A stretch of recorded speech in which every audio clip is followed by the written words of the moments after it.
रिश्वत के मामले में फंसे आईएएस जयवीर आर्य की मुश्किलें लगातार बढ़ती नजर आ रही है। आईएएस जयवीर आर्य को सरकार ने सस्पेंड करने के बड़े आदेश दिए गए हैं। आपको बता दें कि उनका जो सस्पेंशन है वो 11 अक्टूबर तक लागू किया जाएगा। तो राज्य सरकार की ओर से भी आईएएस विजय दहिया और जयवीर आर्य को लेकर एंटी करप्शन ब्यूरो से रिपोर्ट मांगी गई थी। तो लगातार इनकी मुश्किलें बढ़ती नजर आ रही है। रिपोर्ट मिलने के बाद मुख्य सचिव कार्यालय ने वो मुख्यमंत्री मनोहर लाल को रिपोर्ट भेजी गई थी, जिसके बाद ही आर्य को सस्पेंड करने के आदेश लिए गए हैं। हालांकि आपको बता दें, विजय दहिया के खिलाफ अभी तक प्रशासनिक कार्रवाई नहीं हुई है। तो बड़ी खबर आपको बता रहे हैं, रिश्वत मामले में फंसे आईएएस आर्य को सरकार ने सस्पेंड करने के बड़े आदेश दिए गए हैं। तो 11 अक्टूबर से उनका जो सस्पेंशन है वो लागू किया जाएगा, लागू होगा उनका सस्पेंशन।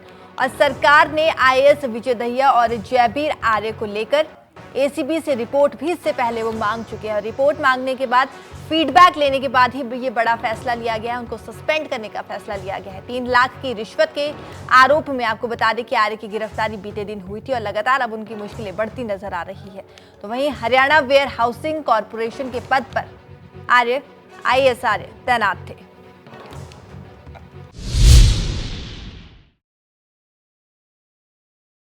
रिश्वत के मामले में फंसे आईएएस जयवीर आर्य की मुश्किलें लगातार बढ़ती नजर आ रही है। आईएएस जयवीर आर्य को सरकार ने सस्पेंड करने के बड़े आदेश दिए गए हैं। आपको बता दें कि उनका जो सस्पेंशन है वो 11 अक्टूबर तक लागू किया जाएगा। तो राज्य सरकार की ओर से भी आईएएस विजय दहिया और जयवीर आर्य को लेकर एंटी करप्शन ब्यूरो से रिपोर्ट मांगी गई थी। तो लगातार इनकी मुश्किलें बढ़ती नजर आ रही है। रिपोर्ट मिलने के बाद मुख्य सचिव कार्यालय ने वो मुख्यमंत्री मनोहर लाल को रिपोर्ट भेजी गई थी, जिसके बाद ही आर्य को सस्पेंड करने के आदेश लिए गए हैं। हालांकि आपको बता दें, विजय दहिया के खिलाफ अभी तक प्रशासनिक कार्रवाई नहीं हुई है। तो बड़ी खबर आपको बता रहे हैं, रिश्वत मामले में फंसे आईएएस आर्य को सरकार ने सस्पेंड करने के बड़े आदेश दिए गए हैं। तो 11 अक्टूबर से उनका जो सस्पेंशन है वो लागू किया जाएगा, लागू होगा उनका सस्पेंशन।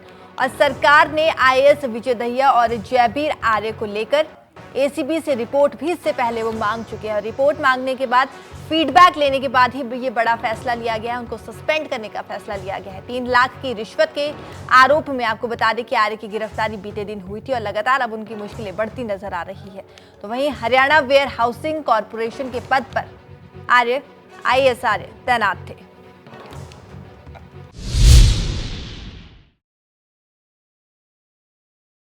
रिश्वत के मामले में फंसे आईएएस जयवीर आर्य की मुश्किलें लगातार बढ़ती नजर आ रही है। आईएएस जयवीर आर्य को सरकार ने सस्पेंड करने के बड़े आदेश दिए गए हैं। आपको बता दें कि उनका जो सस्पेंशन है वो 11 अक्टूबर तक लागू किया जाएगा। तो राज्य सरकार की ओर से भी आईएएस विजय दहिया और जयवीर आर्य को लेकर एंटी करप्शन ब्यूरो से रिपोर्ट मांगी गई थी। तो लगातार इनकी मुश्किलें बढ़ती नजर आ रही है। रिपोर्ट मिलने के बाद मुख्य सचिव कार्यालय ने वो मुख्यमंत्री मनोहर लाल को रिपोर्ट भेजी गई थी, जिसके बाद ही आर्य को सस्पेंड करने के आदेश लिए गए हैं। हालांकि आपको बता दें, विजय दहिया के खिलाफ अभी तक प्रशासनिक कार्रवाई नहीं हुई है। तो बड़ी खबर आपको बता रहे हैं, रिश्वत मामले में फंसे आईएएस आर्य को सरकार ने सस्पेंड करने के बड़े आदेश दिए गए हैं। तो 11 अक्टूबर से उनका जो सस्पेंशन है वो लागू किया जाएगा, लागू होगा उनका सस्पेंशन। और सरकार ने आईएएस विजय दहिया और जयवीर आर्य को लेकर एसीबी से रिपोर्ट भी इससे पहले वो मांग चुके हैं। रिपोर्ट मांगने के बाद फीडबैक लेने के बाद ही ये बड़ा फैसला लिया गया है, उनको सस्पेंड करने का फैसला लिया गया है। 3 लाख की रिश्वत के आरोप में आपको बता दें कि आर्य की गिरफ्तारी बीते दिन हुई थी और लगातार अब उनकी मुश्किलें बढ़ती नजर आ रही है। तो वहीं हरियाणा वेयर हाउसिंग कॉरपोरेशन के पद पर आईएएस आर्य तैनात थे।